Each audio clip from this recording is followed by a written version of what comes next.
GK spirituals பார்வையாளர்களுக்கு எனது பணிவான வணக்கம்.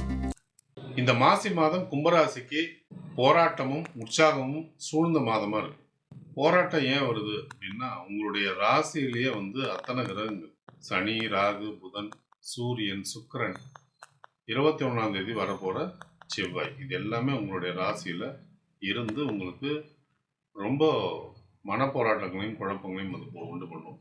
ஆனால் இது குருவோட கட்டுப்பாட்டுக்குள்ளாக இருக்கிறதுனால உங்களால் ரொம்ப எளிதாகவும் செயல்படவும் முடியும்.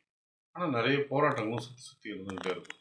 ஆனால் அதற்கு நிகராக உற்சாகமும் தோன்றும். ஏன் உற்சாகம் தோன்றுதுன்னா, உங்களுக்கு சனி மார்ச் 6ஆம் தேதி பயிற்சியாகி மீனத்துக்கு வரும். உங்களுடைய ஜென்ம சனி விலகுது. அப்போ அந்த ஜென்ம சனி விலகும்போது உங்களுடைய தொழில் ஸ்தானம், உத்தியோக ஸ்தானத்தில் உள்ள சனியோட பார்வை விலக போகுது. அதுதான் முக்கியமான ஒரு காரணம். சனியோட பார்வை அந்த உத்தியோக ஸ்தானத்திலிருந்து விலகிறதுனால உங்களுடைய பணியிடங்களில் ரொம்ப உற்சாகமாக நீங்கள் செயல்படுவீங்க. அனைவரோடும் ஒருங்கிணைந்து அற்புதமாக செயல்மாற்றுவீங்க. அதனால் உங்களுக்கு உங்களுடைய வேலையை பார்த்து நல்ல அப்ரிசியேஷனும் கிடைக்கும். இது முதல் 3 வாரங்களில் போராட்டமாக இருக்கும். குறிப்பாக பிப்ரவரி 21 மார்ச் 5 வரைக்கும் இந்த போராட்டத்தை நீங்கள் அனுபவிக்கிறதுக்கு நேரம். சொந்த தொழில் பண்ணுறவங்களுக்கும் இதே ஒரு சூழல் தான். முதல் 3 வாரங்கள் ரொம்ப சுமாரானதாகவும், கடைசி வாரம், இந்த மாசி மாதத்துடைய கடைசி வாரம் உங்களுக்கு ரொம்ப யோகத்தோடையும் வழங்கக்கூடிய வாய்ப்புகள் இருக்கு. அதனால உங்களுடைய திட்டமிடல், அதாவது முதலீடு பண்ணுறதோ அல்லது புதிய ஒப்பந்தங்களில் கையெழுத்திடுறதோ, அதெல்லாம் நீங்கள் இந்த மாதத்துடைய இறுதியில் வச்சுக்கிட்டா உங்களுக்கு வசதியாகவும் இருக்கும். இரும்பு சம்பந்தப்பட்ட தொழில்களில் ஈடுபடக்கூடியவங்க, ஹோட்டல் சம்பந்தப்பட்ட தொழிலில் ஈடுபடக்கூடியவங்க, ஆடை ஆபரண தொழிலில் ஈடுபடக்கூடியவங்க, ஃபேன்சி ஸ்டோர்ஸ் சம்மந்தப்பட்ட பொருட்களை உருவாக்குறவங்க, இவங்களுக்கெல்லாம் அமோகமான ஒரு மாற்றம் இருக்கும். அமோகமான பொருள் வரவும் ஏற்படும். மருத்துவத்துறையில் இருக்கக்கூடியவங்க, கம்ப்யூட்டர் துறையில் இருக்கக்கூடியவங்க, அதே நேரம் அரசாங்க துறையில் இருக்கக்கூடியவங்க, இவங்கெல்லாம் கொஞ்சம் எச்சரிக்கை கடைபிடிச்சிக்கிறது நல்லது.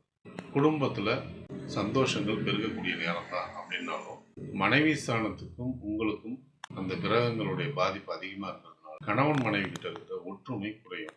மார்ச் 3க்கு மேலே குடும்பத்தில் மகிழ்ச்சி பொங்கும். பிள்ளைகளுடைய போக்கில் கவனம் எடுத்துக்கிறது நல்லது. அவங்களுடைய பொழுதுபோக்கு கேளிக்கைகளில் அதிகமாக செலவிடக்கூடிய வாய்ப்புகள் உண்டு. அதை அவங்க முறையாக கண்ட்ரோல் பண்ணாங்கன்னா அவங்களுடைய படிப்பு சிறப்பாகவே மாறும். அவங்களுடைய தேக ஆரோக்கியம் நன்றாகவே இருக்கும். உங்களுடைய எழுத்து சம்பந்தப்பட்ட விஷயங்களில் மார்ச் 6ஆம் தேதி முன்னேற்றங்கள் அதிகமாக இருக்கும். அது வரைக்கும் ஃபுட் பாய்சன் ஆகிறது அல்லது முதுகு வலி ஏற்படுறது, நரம்பு சம்பந்தப்பட்ட கோளாறுகள் ஏற்படுறதெல்லாம் உங்களுக்கு நடக்கக்கூடும். உங்களுடைய வாழ்க்கை துறை உடல் சூட்டால் பாதிக்கப்படுவாங்க. தாய் தந்தையருடைய தேக ஆரோக்கியம் சிறப்பாகவே இருக்கும். இந்த மாதம் வருகின்ற சந்திர கிரகணத்தன்று நீங்கள் பரிகாரம் பண்ணிக்கிட்டீங்கன்னா உங்களுடைய கடன் விடுபடுறதுக்கான சந்தர்ப்பங்கள் கிடைக்கும். தேக ஆரோக்கியம் சிறப்பாக மாறும். முக்கிய முடிவுகளை எடுப்பதற்கு சாதகமான நாட்களை தேர்வு செய்வது மிகவும் நல்லது. உங்களுக்கு நல்ல தசாபுத்தி நடந்து கொண்டிருந்தால் பலன்கள் 2 மடங்காக மாறும். சோதனையான தசாபுத்தி நடந்து கொண்டிருந்தால் பலன்கள் நடப்பதில் தடை தாமதங்கள் ஏற்படும். பாதகமான நாட்களில் முக்கிய முடிவுகளை எடுக்காமல் இருப்பது மிகவும் நல்லது. ஒருவேளை உங்களுக்கு நல்ல தசாபுத்தி நடந்து கொண்டிருந்தால் இந்த நாட்களை பற்றின கவலைக்கு அவசியமே இல்லை.